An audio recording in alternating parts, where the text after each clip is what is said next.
Chapter 17. Where Esh was, it turned out, was somewhere in the Mediterranean.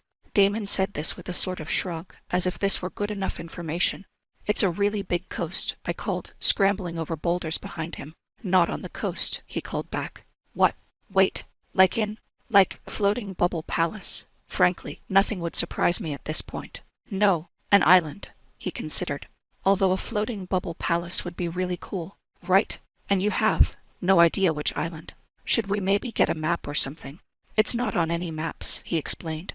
He tipped his head back into the sunlight and took a deep breath of the fresh air. The wind being what it was, this offered a lovely view of his ABS. But after a moment's distraction, I remembered that I still had questions. I tore my gaze away and tried to reset my brain. How do you hide an island? The Mediterranean is full of boats. Same way you hide anything. Damon looked at me. One part encouraging people to go other places, one part hiding them someplace like this. He gestured at the ambiguously real forest around us. Wait, so she put an island from the real Mediterranean. Don't give me that talk on what real means again. You know what I'm talking about. And put it in another dimension. Damon considered this. Yeah, he said finally. Close enough. He considered for another moment. I've wondered for a while if she knows some druid magic. Druids go that far back. She could have learned it at any point, he pointed out. And yes, druid is an inexact term. Just think of it as anyone who has powers that aren't innate. Almost every society has had magical traditions, real and fake. There were a few druids in Rome who were absolutely convinced their power came from the gods. He shrugged. How do you know it didn't? I gave a serene smile when he looked over at me, annoyed. There are more things in heaven and on earth, Horatio. Yeah, he caught up with me. Anyway, however she got it done, she did it. So the trick is finding it, and then not having her kill us immediately after we arrive. This is sounding like a better idea all the time, let me tell you. He ignored that. Another breeze ruffled the tops of the trees as we emerged into a small clearing.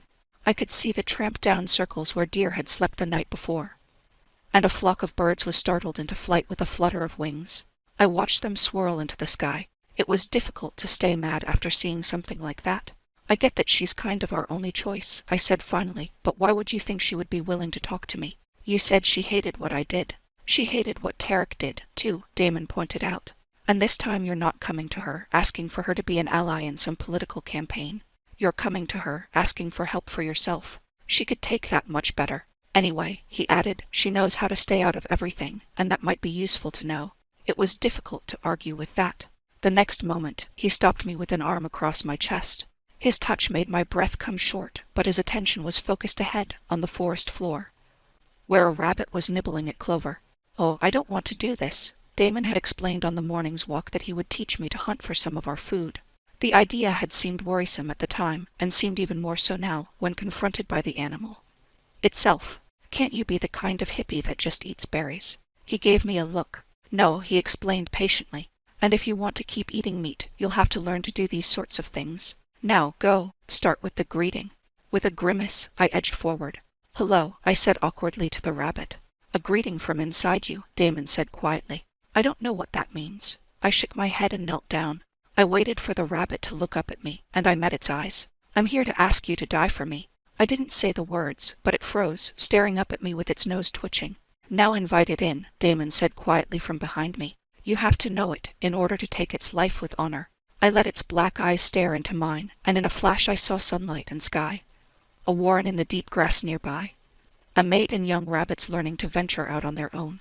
I knew the world in cycles of light and dark, the beat of a predator's wings, the scent of clover and grass. And I found myself weeping.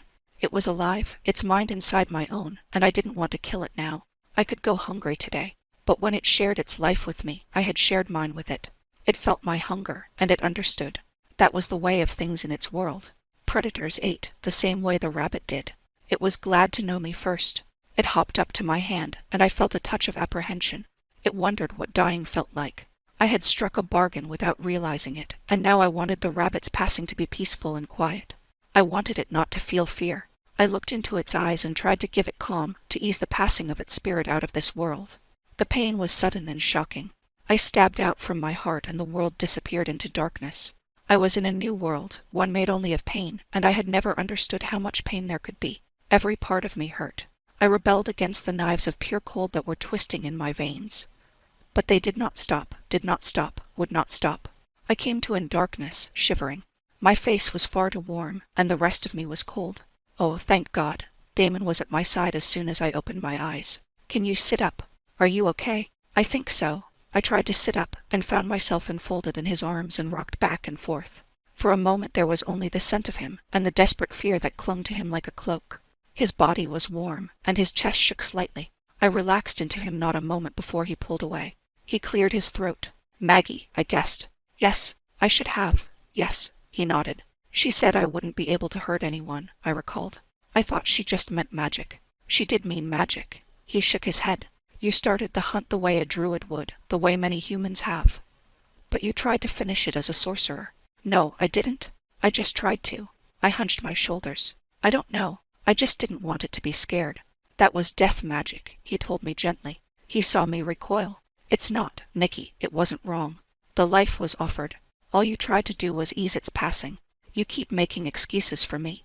I looked up at him in horror. You tell me I'm a different person now, but I just tried to kill something with my magic. I realized something and the breath went out of me. Oh my God. The sleeping at the academ. That was me. What? But your magic. She said she wanted to block me from hurting people, I said bluntly. But since I wasn't trying to hurt them, I just wanted them to sleep. It must have worked. Oh my God. I sank my face into my hands. It's all right, Damon said quietly. His hand came down gently on my shoulder. Nicky, it's not all right. I shrugged his hand off with a jerk of my arm and shoved myself backward, eyes blazing.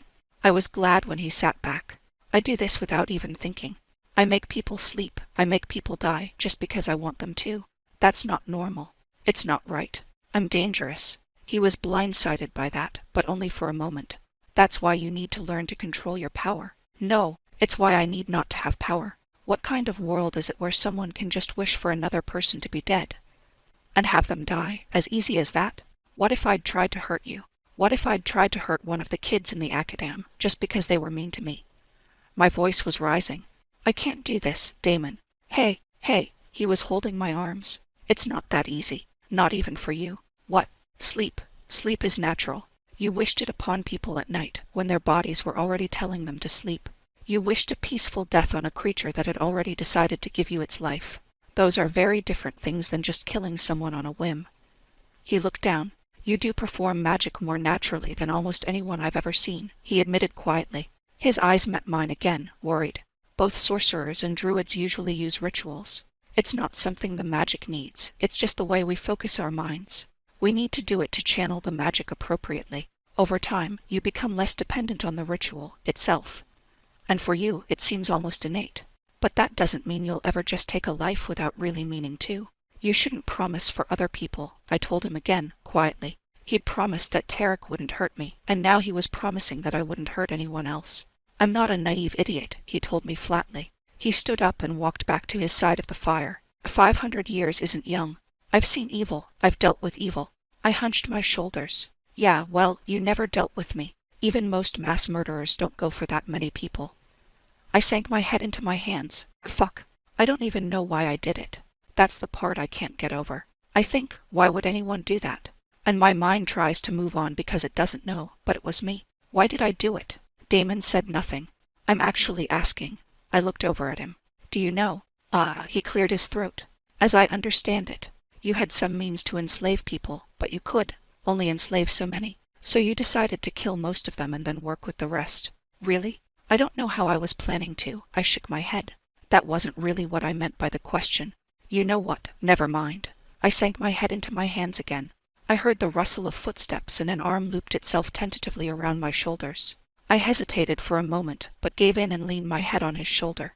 This felt comfortable, and after the whirlwind of the past few days, I wasn't strong enough to resist that. You keep talking about who you really are, Damon said, like you think your real self is in your magic or your memories.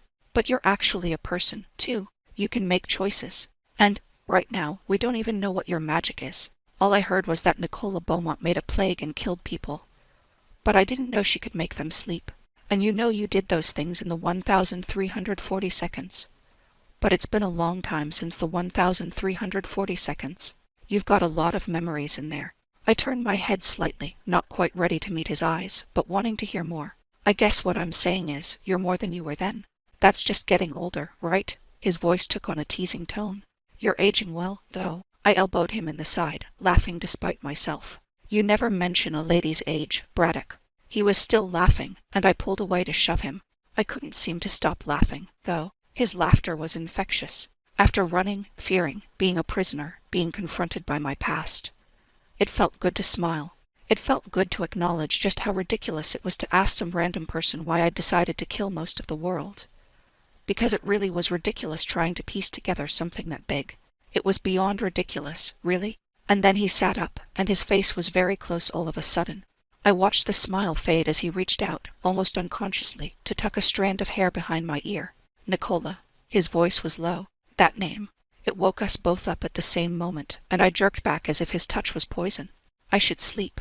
Never mind that I was wide awake and we'd lost most of the day. He was too flustered to call me on it, or maybe he just couldn't deal with the idea of trying to make conversation for another few hours of walking. Right? Yeah, I'll go get some firewood. And he was gone, while I leaned my head back on a tree trunk and tried to remember how to breathe. This was the worst thing either of us could be doing right now, because sooner or later, Damon Braddock, hunter of the Acadam, a druid trained in the aftermath of the world I'd built, no matter how much he liked to tell me I was a different person, sooner or later he was going to realize just who I was and what I'd been, and that there wasn't any separating it out into neat little boxes. When that happened, it would be a lot easier for him if he and I weren't very close. I figured I'd save him the trouble of figuring that out on his own. Starting tomorrow, I vowed, things would be different. I'd get him to leave me with Ash, and that would be the end of it.